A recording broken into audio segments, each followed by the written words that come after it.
Ang tatay ni Sangwoo, nang marinig ang malakas na kalabog mula sa pinto, ay agad na pumunta upang buksan, at laking gulat niya nang makita ang bodyguard ng Kinis Guildmaster na may taas na 8 talampakan na nakatayo sa harapan niya. Ang ama ni Sangwoo ay nag-aatubili na binati siya, at ang bodyguard ay humihingi ng paumanhin para sa pagbisita ng gabing-gabi na, at nais lamang niyang ipaalam sa kanila na ang misyon ni Sangwoo ay matagumpay at siya ay uuwi kaagad dito. Habang kausap niya ang tatay ni Sangwoo, lingid sa kanilang kaalaman, sinasakal niya ang isa sa mga miyembro ng Silver Moon Guild na mag-ho-hostage sana sa mga magulang ni Sangwoo. Nagtanong ang ama ni Sangwoo kung nasaktan ba ang kanyang anak o hindi, at gusto niyang malaman ang higit patungkol sa sitwasyon, kaya niyaya niya itong pumasok, ngunit magalang siyang tumanggi, at sinabing may iba pa siyang negosyong dapat asikasuhin habang tinitingnan ng ibang mga kagrupo ng bastardo. Dinala niya ang lahat ng miyembro ng Silver Moon Guild sa labas na muntik ng umatake sa pamilya ni Sangwoo, at doon sila ay binugbog at pinatulog. Ito ang mga naganap na pangyayari malapit sa apartment ni Sangwoo, at sinagot nito ang telepono mula sa vice leader. Tinawag niya itong mangmang at itinapon ang telepono, at pagkatapos ay nakipag-usap kay Park Won-tae at ipinaalam sa kanya na ang lahat ay naayos na. Bumalik ang eksena sa vice leader at natapos na rin dito ang tawag. Siya ay sumisigaw at nagmumura sa telepono, ngunit mabilis siyang nawala ng kakayahang huminga at nawala ng sigla ang lahat ng bahagi ng kanyang katawan. Nakikita siya ni Sangwoo na nagdurusa, at nang halos matuno na ang lahat ng kanyang kalamnan, hinawakan nito ang kanyang braso. Sinabihan ni Sangwoo ang vice leader na huwag nang muling magbanta sa sinuman sa mga taong malapit sa buhay niya, at binali nito ang kanyang 2 braso, dahilan upang mapasigaw siya sa matinding sakit sa kaunting hininga na naiwan sa kanya. Ang eksena ay lumipat pagkagabi sa ospital, kung saan ginagamot si Mr. Kang. Dinalaw siya ni Sangwoo na dumaan sa bintana, dahil lumagpas na siya sa pinapayagang oras para sa mga bisita. Nagulat si Mr. Kang nang makita siya, at sinabi sa kanya ang mga naunang pangyayari. Sa kabutihang palad, may ilang mga doktor sa ospital na kayang muling ayusin ang kanyang nabali na braso, na mas pinadali ang pagpapagaling ng ilang linggo lamang. Tinanong niya si Sangwoo kung ano ang nangyari sa bodega, at tinitiyak sa kanya ni Sangwoo na wag nang mag-alala at sinabi na na-manage na niya ang Silver Moon Guild. Pagkatapos ay nagtanong si Sangwoo kay Mr. Kang ng isang tanong, siya ay nagpatuloy sa pagtanong sa kanya kung dapat niyang muling suriin ang kanyang rank. Ipinaliwanag niya wala siyang pakialam tungkol sa pagkakaroon ng kapangyarihan o autoridad na kasama ang pagkakaroon ng rank bilang isang hunter, at tanging gusto lamang niya ay madagdagan ang kanyang mga estatistika upang kumita ng maraming pera, ngunit sa pagdaan sa insidente sa Silver Moon Guild, napagtanto niya na kailangan niyang pataasin ang kanyang ranggo para hindi na siya muling maliitin ng iba. Sumang-ayon si Mr. Kang at sa tingin niya ay magandang ideya ito at makakatulong din sa pagtatatag ng kanilang hunter agency, at ito rin ang pinakamahusay na paraan upang patunayan ang kanyang kakayahan bilang isang hunter. Alam niya sa kanyang sarili na ang pag-re-evaluate sa kanyang ranggo ay makakaakit ng maraming atensyon mula sa mga tao at sa mga sitwasyong katulad sa Silver Moon Guild na maaaring mangyari uli. Sandaling pinag-isipan ito ni Sangwoo, at sa huli, nakapagdesisyon na siya. Lumipat ang eksena sa Hunter Association kung saan nag-a-apply si Sangwoo para muling suriin ang kanyang hunter rank. Ang receptionist ay nagtanong kay Sangwoo ng maraming tanong, kabilang ang pagkumpirma ng kanyang pangalan at ang kanyang nagising na kakayahan. Pagkatapos ay tinanong si Sangwoo kung bakit siya nag-iisa, dahil kadalasan ang mga hunter na kukuha ng re-evaluation test ay magkakagrupo. Dito makikita natin ang isang flashback ni Mr. Kang sa ospital, kung saan ipinaliwanag niya na ang mga hunter ay makakapatay lamang ng halimaw na naaayon sa kanilang rank at sila ay nasa isang grupo. Halimbawa, kung may gustong makipaglaban sa isang C-class na halimaw, isang grupo ng mga hunter na C-class ang sasali para makipaglaban dito. Ipinapahayag ni Mr. Kang na kadalasang malakas ang mga halimaw kaysa sa isang hunter na ka-same rank nila, kung one-on-one fight ang pag-uusapan. Pero sa kaso ni Sangwoo, hindi nakakabahala sa kanya yun dahil sa kanyang kakayahan sa pag-clone. Natapos ang flashback, at sinabi ni Sangwoo na magiging maayos lang sa kanya ang pagkuha ng re-evaluation test ng mag-isa, na nagudyok sa receptionist na bumantong hininga at hindi makapaniwala. Ipinaalam ng receptionist kay Sangwoo na kailangan niyang pumatay ng halimaw na mas mataas ang ranggo kaysa sa kanya sa kasalukuyan, at bukod pa rito, kakailanganin niyang mangolekta ng ebidensya na natalo niya ito. Pero nagtanong ni Sang-woo kung maaari ba niyang laktawan ang evaluation test ng D, C at B rank sa kabuuan, at ang receptionist ay nagalit, sa pag-aakalang ginugulo lang siya, at sinabi na hindi magiging posible na gawin iyon. Ipinagkibit balikat ito ni Sang-woo at nagtanong kung anong halimaw ang dapat niyang patayin para mag-rank up, at ipinaliwanag ng receptionist na kailangan niyang talunin ang D-rank monster na Fishman. At ito ang halimaw na tinalo ni Sang-woo dati. Ang receptionist ay sapat na sa pagiging arogante ni Sang-woo, at iniisip niya na hindi magagawa ni Sang-woo ang anumang bagay sa kanyang walang kwentang kakayahan sa pag-clone. Sinusubukan ng receptionist na ipaliwanag ang mga mapanganib na katangian at paraan sa pagtalo sa Fishman, kung saan wala siyang kamalay-malay na hindi na siya pinapansin ni Sang-woo, na lalong nagpagalit ulit sa kanya. Nagpasalamat na lamang si Sang-woo sa kanya at umalis habang pinapanood siya ng receptionist. At iniisip sa kanyang isipan na siguradong babalik siyang umiiyak pagkatapos makita kung gaano kahirap talunin ang Fishman.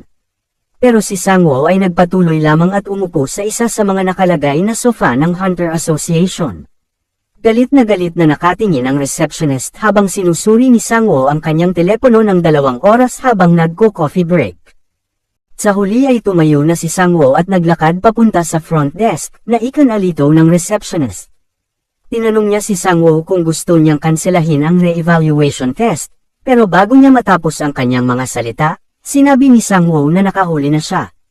Ipinaliwanag ni Sang-woo na tinalo niya ang Fishman at mayroon siyang ebidensya upang masuportahan ito, na nagpagulat sa receptionist sa hindi makapaniwala. Ang susunod na panel ay nagpapakita sa isa sa mga clone ni Sang-woo na pumatay ng isang Fishman ng mabilis. Bumalik ang eksena sa pagtatanong ng receptionist kay Sang-woo, na hindi naniniwala sa kanya, at nakitang hindi siya lumabas ng gusali kanina. Iniling sa kanya ni Sang-woo na suriin muna ang mga record at sigurado siyang nagpadala ng mensahe ng kumpirmasyon ang team mula sa hunting grounds. Ang receptionist ay nag-aatubili at sinuri ang mga record, at sa kanyang pagkabigla, nakita niya na hindi lang siya nagtagumpay sa paghuli sa Fishman, kundi matagumpay na nakahuli ng 5 nito sa kanila. Nataranta ang receptionist kaya tumawag siya sa guard station ng hunting grounds para kumpirmahin kung totoo talaga ito. Kinumpirma ito ng mga personnel na nakatalaga sa hunting grounds at sinasabi na may record din na ginawa sila rito.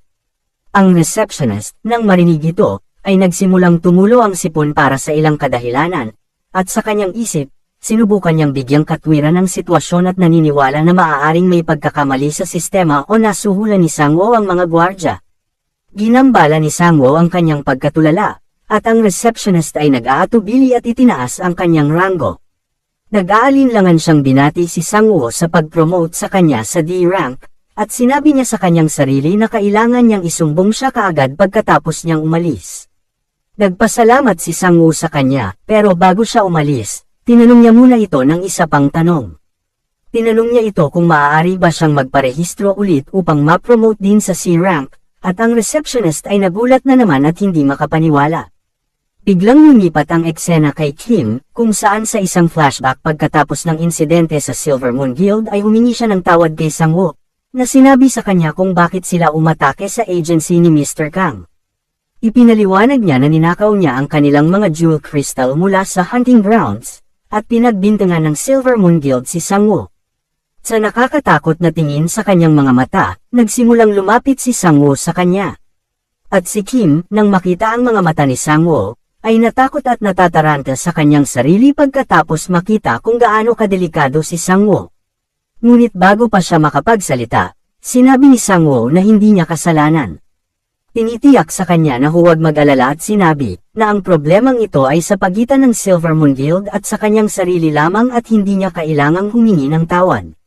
Sinabi ni Sang-woo na hindi niya alam kung ano ang ginawa ng Silver Moon at Hisam Guild kay Kim, at hindi siya huhusgahan sa kanyang mga aksyon. At pagkatapos nito, lumipat ang eksena kay Kim sa isang kalye na may dalang bag ng mga jewel crystal, habang patungo siya sa isang hindi kilalang lugar. Ang eksena ay bumalik sa Hunter Association kung saan ang iba pang mga hunter ay tumingin at hindi makapaniwala sa kung ano ang nangyayari. Naipasa ni Sang-woo ang evaluation test ng rank C at B ng mabilis. Sinabi ni Sang-woo na sapat na muna ito ngayong araw, at umalis na siya. Ang receptionist dati ay nakikitang nakikipag-usap sa kanyang katrabaho, na sinasabi sa kanya na si Sang-woo ang taong nag-overlapong sa entrance permit ng hunting grounds, at siya ang taong sabik na kwento ng doktor sa kanilang lahat, kung saan ang doktor ang nagsuri sa kakayahan ni Sang-woo dati. Sinabi rin niya na ang pag-rank up sa E-rank hanggang sa B-rank ng isang araw ay napaka-imposibleng bagay, at ang Hunter Web ay tiyak na mababaliw dito. Lumipas ang isang linggo, at maraming bagay ang nagbago para kay Sang-woo. Lumabas siya sa maraming artikulo ng balita na binabalangkas ang kanyang hindi kapani-paniwalang pagtaas ng ranggo, na talagang predicted niya na ito, at ang Hunter Web ay napuno ng mga pag-uusap tungkol sa kamanghamanghang kasanayan ni Sang-woo. Napatulala si Sang-woo nang makitang nagdeposito ang Chinese Guild ng 5 bilyong won o humigit kumulang 3 milyong dolyar sa kanyang account. Tumawag siya kay Park Won-tae, at sinasabi kung gaano karaming pera ito, pero tinitiyak sa kanya at sinabi na ito ay kabayaran para sa isang matagumpay na misyon. Ramdam ni Mr. Park ang kanyang pag-aatubili na tanggapin ang pera, at sinabi na walang ibang kumuha ng trabahong ito sa umpisa pa lang, kaya tiniyak sa kanya na ito ay kinita niya. Bago ibinaba ang tawag, sinabi ni Park kay Sang-woo na bumisita sa guild balang araw, na sinasabi na gustong makita siya ng kanyang nailigtas na mga miyembro sa team. Natapos na ang tawag, at nagdiwang si Sang-woo, dahil hindi na niya kailangang mag-alala tungkol sa mga bayarin sa ospital ng kanyang kapatid na babae mula ngayon. Sinasabi din niya na sa halaga ng perang ito ay maaari niyang ma-hire ang S-class healer na tinatawag na si Bless, upang mapagaling ang kanyang kapatid. At handa pa siyang magmakaawa at lumuhod sa harap nito kung ang kapalit nun ay makakatulong sa pagpapagaling ng kanyang kapatid. Lumipat ang eksena kay Yang, ang Silver Moon Guild Master, na galit habang minumura niya ang pagkatalo ng Vice Leader sa kamay ni Sang-woo. At sinabi din niya na wala silang bagay na gagawin sa ninakaw nilang Cursed Crystal mula sa YOLO Guild, at nakikita na ang planong ito ay masyadong mapanganib upang isakatuparan at may potensyal na masangkot pa ang Chinese Guild. Sinusubukan niyang sirain ang mga dokumentong nauugnay dito, ngunit bago niya magawa, isang boses ang tumawag sa kanyang pangalan. Ito ang YOLO Guild Master, si Han Mi-ho, at hinarap siya nito, at sinabing alam niya na sila ang nagnakaw sa storage facility nila. Sinubukan ng Silver Moon Guild Master na atakihin siya, ngunit agad niya itong napabagsak. Ano ang susunod na mangyayari at ano ang nag-aabang para kay Sang-woo? Well, alamin natin sa susunod na video.